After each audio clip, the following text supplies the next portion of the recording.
पहुंची है ये इन्वेस्टिगेशन, क्योंकि आप देखिए कि एफआईआर में जो नाम है 40-50 और उसमें से एक नामजद जिनका नाम इसमें दायर किया गया है, इसमें नाम मेंशन किया गया है। हमारे सहयोगी अजय दुबे इस वक्त हमारे साथ जुड़ गए हैं और कुछ लोग भी हमें उनके साथ नजर आ रहे हैं। अजय दुबे, क्योंकि इन्हीं में से कई लोग थे जो नाराजगी उस वक्त जता रहे थे, वो ये कह रहे थे कि इस तरह के नारेबाजी करके, इस तरह के नारे लगवा के माहौल को खराब किया जा रहा है, भड़काऊ नारेबाजी लगाई जा रही है। अभी क्या कह रहे हैं लोग, फिर आऊंगे एक्शन पर।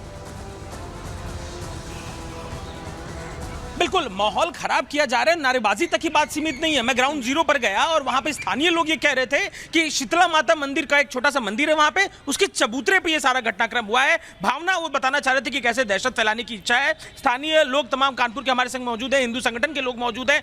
ये नारेबाजी आपके शहर में हो रही है, कोई आबो हवा बिगाड़ने की कोशिश लगती है क्या? जिस तरीके से कानपुर को जिहाद का गढ़ बनाने का प्रयास इन जिहादियों द्वारा किया जा रहा है, इसी के निमित्त अगर देखें तो जिस दिन ये घटना हुई है उस दिन सिर्फ मात्र एक ये घटना नहीं हुई है, इसी के साथ साथ एक घटना हुई जिसमें नारे लगाए गए कि हिंदुस्तान में रहना है तो अल्लाह अकबर कहना है। इसी के साथ में कानपुर में कई स्थानों पर फिलिस्तीन के झंडे लहराए गए। कानपुर में तिरंगे झंडे से अशोक चक्र हटाकर उसमें मक्का मदीना का चित्र लगाकर अपने गजवाई हिंद की मानसिकता को दिखाया गया। और जो ये घटना घटित हुई है, ये पहली बार कानपुर में नहीं घटित हुई है, इससे पहले भी 3 से 4 वर्ष पूर्व चमनगंज हलीम कॉलेज चौराहे पर एक पोस्टर लगा। क्या है इसके पीछे भावना, क्या है भाई, क्या चाह रहे हैं लोग? जिस तरीके से जिहाद की एक मानसिकता होती है इन जिहादियों की, उस मानसिकता को दर्शाना चाह रहे हैं और हिंदू समाज को और दूसरे समाज को डराना धमकाना चाह रहे हैं। लेकिन हिंदू समाज अब वो हिंदू समाज नहीं रहा कि किसी के डराने धमकाने से डर जाएगा। डराने वाली बात बता रहे हैं, आपको लगता है कि डर बनाने की कोशिश से डरेंगे क्या? ये अपना भावनाओं को प्रदर्शन कर रहे हैं, हिंदू समाज डरने वाला नहीं है। जिस प्रकार ये प्रदर्शन कर रहे हैं, मैं तो ये कहता हूँ एक जो तथाकथित नेता थे जिन्होंने हिंदुओं को हिंसक बताया था, ऐसे नेता प्रोत्साहित कर रहे हैं इस प्रकार के उपद्रवी लोगों को कि उपद्रव करें और हिंदुओं को डराने का काम करें। जैसे इनके विरुद्ध कार्रवाई हुई है, मैं ये चाहता हूँ कुछ ऐसे मारीच नेता हैं जो चुनाव आने पर जनेऊ दिखाते हैं और चुनाव के पश्चात जैसे चुनाव खत्म होता है तो हिंदुओं को हिंसक बताते हैं, उनके विरुद्ध भी कार्रवाई होनी चाहिए। और इस षड्यंत्र के रचयिता ही वही लोग हैं। ये बड़ा आरोप लगा रहे हैं, लेकिन अजय, आप कैसे देखते हैं ये आपकी शहर की आबो हवा को नजर किसका है? देखिए, शांति प्रिय शहर रहा है, लेकिन ये शांति प्रिय शहर में जो शांति प्रिय टाइप के जो सर तन से जुदा करने वाले लोग हैं, ये कानपुर शहर में नहीं पूरे देश में कोने कोने में निकल के आ रहे हैं। और अभी जब से राहुल गांधी जी और माननीय अखिलेश यादव जी की कुछ चंद सीटें क्या बढ़ गई हैं, तो ये समाज ठीक है, ये लोग थोड़े से राजनीतिक हो गए। लेकिन अजय, मैं फटाफट आपसे ये जानना चाह रही हूँ कि देखिए, पुलिस वाले भी उस वक्त वहां पर मौजूद थे, पुलिस की मौजूदगी में ये नारेबाजी होती है, कैसे ये नारेबाजी हो जाती है? पुलिस वाले वहां पर अपना आपस में गपशप कर रहे हैं, अपना आपस में बातें कर रहे हैं, लेकिन वो कोई एक्शन वहां पर नहीं लेते। उन्हें नहीं पता कि ये नारा किस तरह से जब शुरू हुआ, किस तरह का माहौल पूरे देश भर में हो गया था, और अब उत्तर प्रदेश तक जब ये नारा पहुंचा है तो फिर वहां पर किस तरह से माहौल बिगाड़ने की कोशिश हो रही है। लेकिन पुलिस मूक दर्शक बनी हुई है। पंडित जी खूब छापे हैं आप।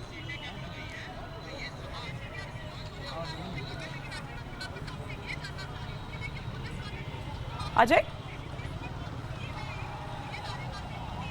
जी देखिए, बिल्कुल पुलिस को लेकर मैंने जब सुबह बात की वहां के स्थानीय लोगों से, उन्होंने जो बात रखी वो बेहद महत्वपूर्ण है। उनका ये कहना है कि जब ये पूरा मामला वहां पे, जब ये तमाम भीड़ वहां पे पहुंची थी तो उस दौरान पुलिस के लोग वहां मौजूद थे और यहां पर हथियार लहराने की कोशिश की गई थी। हथियार लहराने से जब पुलिस ने रोका, क्योंकि ऐसे कार्यक्रमों में पुलिस, ये जो कार्यक्रम चल रहा था ये अलग अलग चौकों की तरफ बढ़ रहा था, तो पुलिस लगातार फॉलो कर रही थी। सिक्योरिटी अरेंजमेंट सामान्य ऐसे कार्यक्रमों में देखने को मिलता है। पुलिस ने जब हथियार लहराने से रोका, ये बात स्थानीय लोगों ने बताई है, उसके बाद ये नारेबाजी देखने को मिली है। तो पुलिस एक तरफ व्यवस्था बनाने की कोशिश थी, पुलिस वहां मौजूद थी, इसलिए बात आगे नहीं बढ़ी, ये भी बात स्थानीय लोगों ने बताई। तो जो प्रत्यक्षदर्शी थे, जिनके दरवाजे पे ये घटना घटी है, जिन्होंने रिपब्लिक भारत को पूरी जानकारी दी, उनका ये कहना है कि पुलिस ने जब हथियार लहराने से रोका है उसके बाद ये नारेबाजी की तस्वीर देखने को मिली है। पुलिस ने वहां मौजूद सीसीटीवी से विजुअल्स उठाए हैं, पुलिस और जांच पड़ताल कर रही है और इस पूरे मामले में एफआईआर भी दर्ज कर ली गई है। आप नजर बनाए रखिए अजय दुबे, शुक्रिया इस तमाम जानकारी के लिए आपका। लेकिन अब आगे बढ़ेंगे और हम वो जो नामजद आरोपी है आसिफ शाह, वो क्या कह रहा है, उसका भी स्टेटमेंट सामने आया, वो भी सुनिए। बड़े हुजूम के जुलूस में एक आदमी पूरे जुलूस का आयोजक तो हो नहीं सकता, इसलिए 14-15 ताजिया हमारे पूरे जुलूस में रहते हैं लगभग, और सभी क्षेत्रों को छोटे बड़े बच्चे रहते हैं। अब कुछ छोटे बच्चे नादान, जिनको नहीं मालूमात थी, उनने अगर ये दया कर दिया, वो करा दिया, तो उसके लिए मैं माफ़ी चाहता हूँ प्रशासन से और अपने कानपुर कमिश्नर साहब से भी, जॉइंट कमिश्नर साहब से भी आदेश अपील है, अगर इस विषय का, इस नारे में हमारा कोई योगदान हो या किसी तरीके से मैंने नारे में लगाया हो या मेरा वीडियो हो, तो मेरे ऊपर सख्त कार्रवाई की जाए। किसी भी तरीके का हमारा इस नारे से कोई ताल्लुकात नहीं है, सिर्फ मैं उस मोहल्ले का निवासी हूँ, सिर्फ इसी बात पे हमको इस नारे के उस पर जोड़ा। तो सुना आपने, ये आसिफ शाह इसका नाम है, नामजद आरोपी ये इस पूरे मामले में है और ये क्या कुछ कहता हुआ यहाँ पर नजर आ रहा है। लेकिन वो क्या मंजर था, वो क्या तस्वीरें उस वक्त निकलकर सामने आई। कानपुर का ये हम आपको दिखा रहे हैं वो शीतला माता मंदिर, और यहाँ पर किस तरह से यही वो मंदिर है जिस मंदिर के सामने वो भड़काऊ बयानबाजी हुई, वो भड़काऊ नारेबाजी जो है, सिर तन से जुदा के जो नारे हैं, वो दरअसल इसी मंदिर के बाहर आपने देखा था कि किस तरह से वो पूरा जुलूस जो उस वक्त निकाला जा रहा था, यहाँ पर आकर वो रुकता है और फिर उसके बाद यहाँ पर ये देखिए, ये पूरे हिंदू इलाके यहाँ पर है और यहाँ पर ये मंदिर है शीतला माता का, जहाँ पर ये कानपुर का रावतपुर, जहाँ पर शीतला माता का मंदिर है और पीछे वो हिंदू कॉलोनी जो है वो आप यहाँ पर देख रहे हैं। और यहीं के लोगों से बात की हमारे सहयोगी अजय दुबे ने, जो यहाँ शीतला माता मंदिर के आसपास रहते हैं, वो क्या मंजर था, किस तरह खौफ में थे, क्योंकि किस तरह की स्थिति वहां पर हो गई थी और ऐसा ना हो कि कहीं और ज्यादा बिगड़ जाए। तो क्या कहा उन लोगों ने, जरा ये भी सुनिए। वो जुलूस आया, जुलूस अच्छे ढंग से चल रहा था, कुछ नवयुवक युवा थे, उन्होंने अखाड़े के लिए तलवार निकाली। प्रशासन ने, चूँकि मुख्यमंत्री जी का आदेश था कि किसी भी तरीके का अस्त्र का प्रदर्शन नहीं होगा, प्रशासन ने उनको कहा कि इनको अंदर रख लीजिए, पर उक्त लोग उग्र हो गए, जिससे प्रशासन को स्थिति संभालने के लिए बड़ा संघर्ष करना पड़ा। मन में आप लोग के क्या चल रहा है, कोई डर, कोई भय, कोई मन में कुछ नहीं, जिन्होंने ये किया है उनके खिलाफ कड़ी से कड़ी कार्रवाई हो, जिससे भविष्य में इस तरीके की घटना ना हो। रावतपुर गांव वैसे भी संवेदनशील क्षेत्रों की श्रेणी में आता है। पहले नहीं होता था। क्या कारण रहा इस बार? कारण कुछ नहीं, बाहरी से तत्व हैं लोग, और कारण कुछ नहीं। कारण कुछ लोग हैं जो उत्पाती टाइप के लोग हैं। आप लोग क्या चाहते हैं, उनकी संख्या किया जाए? जो गलत है सो गलत है। उन्मादी लोग चाहते तो यही हैं, कुछ क्या चाहते हैं कि ये थोड़ा सा भय का माहौल बनाया जाए। और ऐसे उन्मादी लोग सिर्फ कानपुर के रावतपुर में ही नजर नहीं आए, बल्कि बरेली में भी कुछ इसी तरह का जो मंजर है, इसी तरह का आप पूरा वाकया कह सकते हैं कि वहां देखने को मिला। लेकिन बरेली के जो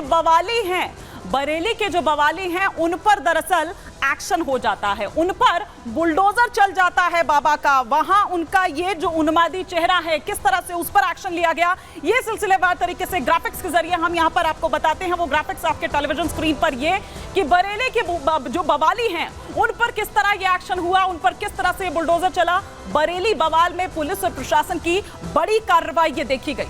बरेली में बवाल के आरोपियों के घर पर यह बुलडोजर चलता है। बरेली बवाल के आरोपियों के घर को जमींदोज कर दिया जाता है और ऐसे एक दो नहीं बल्कि 11 ऐसे घर हैं जिनको जमींदोज कर दिया गया। मुहर्रम के दिन हिंदू युवक की हत्या का पूरा ये मामला है। यहां हत्या हो जाती है और फिर उसके बाद ये एक्शन जो है वो लिया जाता है पुलिस द्वारा, प्रशासन द्वारा। बरेली में मुहर्रम के मौके पर हुआ था ये मर्डर। बरेली दंगे के 50 में से अब तक 35 आरोपी गिरफ्तार किए जा चुके हैं। तो 50 वहां भी आप ये देखिए जो एफआईआर में जिनका नाम आता है, और यहां पर भी, लेकिन 35 लोगों को, यहां एक बड़ी कार्रवाई देखी गई है। 35 लोगों को गिरफ्तार कर लिया जाता है और साथ ही साथ जो लोग इसमें शामिल हैं उन आरोपियों के घर पर बुलडोजर चलता है। मृतक के परिजनों ने 50 लोगों पर यह एफआईआर करवाई।